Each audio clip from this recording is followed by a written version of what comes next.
পশ্চিমবঙ্গ সরকার আবারও এক গুরুত্বপূর্ণ পদক্ষেপ নিয়েছে।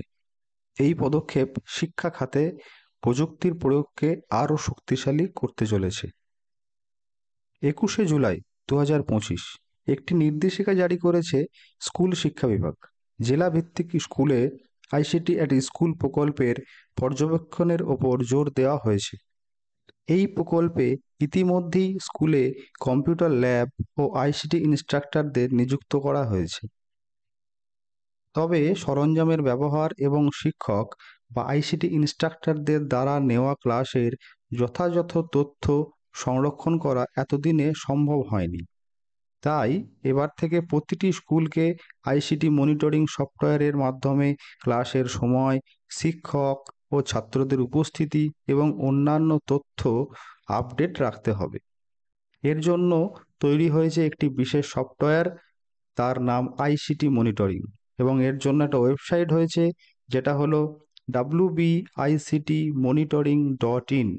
এই ওয়েবসাইটে গিয়ে সমস্ত রকম তথ্য এবং যা যা দরকার সেগুলো সব আপডেট রাখতে হবে স্কুলকে।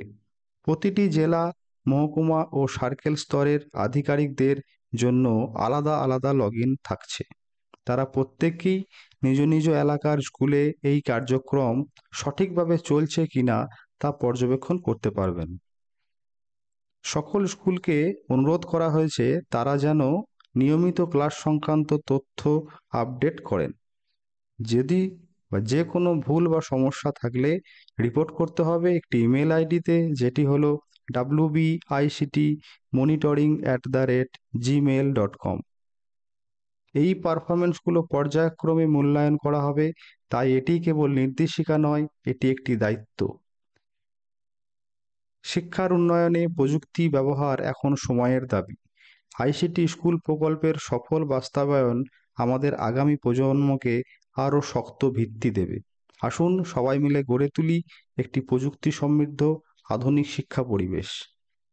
ভিডিওটি ভালো লাগলে শেয়ার করুন এবং আইসিটি অ্যাট স্কুলের বিষয়ে আপনার মতামত কমেন্টে জানান। শিক্ষা হোক সবার অধিকার, সবার জন্য প্রযুক্তি সম্পন্ন ভবিষ্যৎ, এটাই আমাদের দাবি। দেখা হচ্ছে পরের ভিডিওতে। ধন্যবাদ।